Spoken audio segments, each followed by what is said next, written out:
I think happiness comes from somewhere, and happiness comes from somewhere sad too, because if you're never sad, then you don't know what it is to be happy.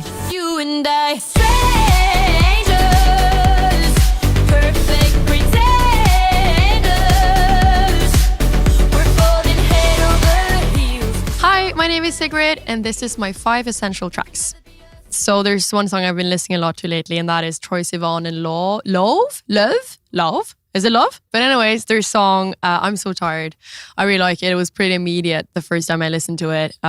Very catchy, good top line, good work. You can hear that they've been very precise in the studio, and I love that. It's just very sleek pop.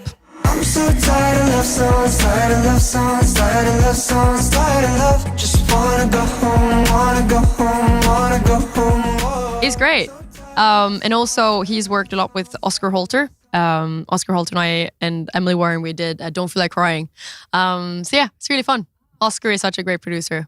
So yeah, it's fun to hear that he does, Troye Sivan. It varies how I find new music. So either my band shows me new music, my family, friends, or I go on New Music Friday, I go on the release radar, what it's called, where I just search for things I've heard, or often I Shazam too, if I hear it on like in a cafe or if I watch a series or something and I like the song. Yeah.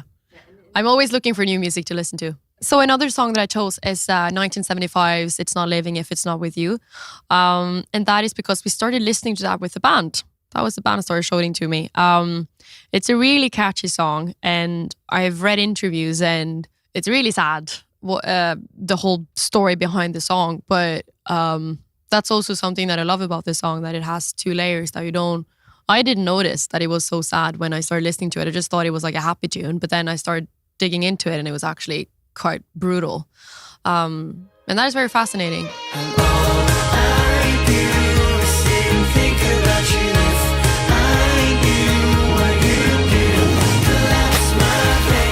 I've listened to them for a while. I remember when I was 16, we did a live session at the biggest radio station in Norway. And we did a cover, and then we did Sex by 1975.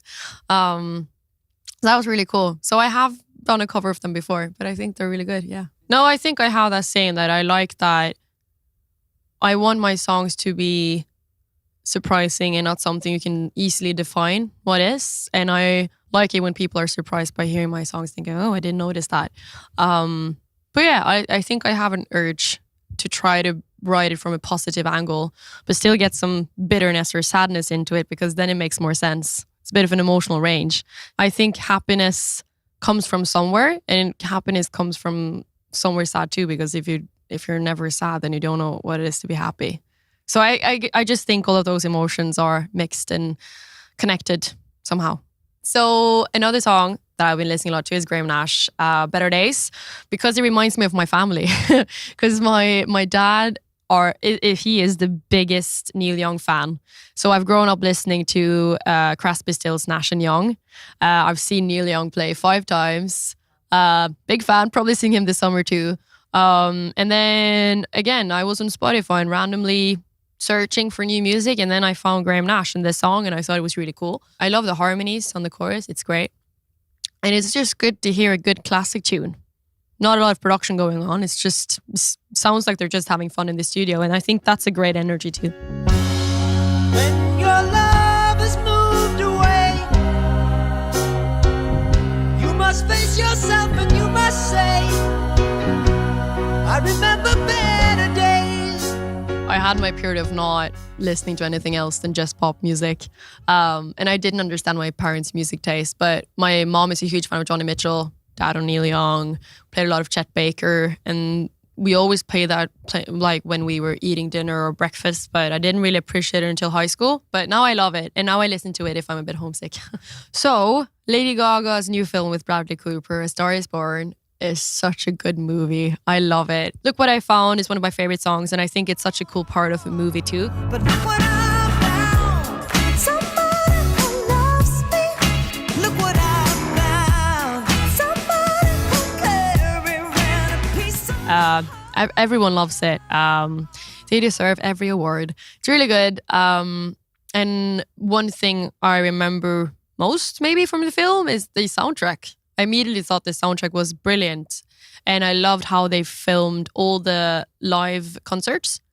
It was quite realistic, I'd say. Like I really felt that adrenaline when they were playing, and I can just imagine Lady Gaga in the studio writing that song. I have so much respect for her. I think she's brilliant, and the way she's always evolving and never. It seems like she just like she does whatever she wants to do, but she's always done pop her own way. And I think that's really cool because I think I often get that question of like pop because it seems like pop has some sort of bad reputation, which I find really weird because I think pop is such a broad genre and you can do anything in between in it. But when it comes to, for instance, look what I found. It's a pop song, but the production leans towards other genres. But that's what is so exciting with pop because you can take inspirations from all the other genres and just put it in. I think that's also something I like to do with my songs. My introduction to Bring Me the Horizon, that was through my cousin. My cousin is a huge fan, but I've never really listened to it. But then again, I don't know how I found it, but I found it on a streaming service. I found Mantra, and I remember the intro is pretty harsh, but then the riff comes in and I was like, whoa, this is the best riff in a long while. Mantra.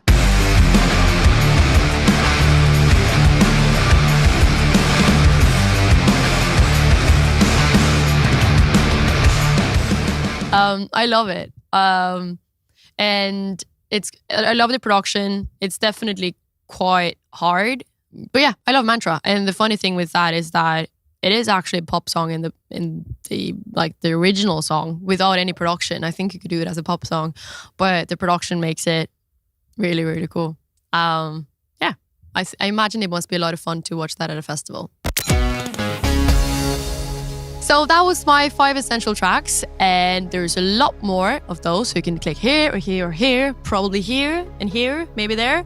And for me, I have a new album out. It's called Sucker Punch, so you can buy it or stream it or listen to it.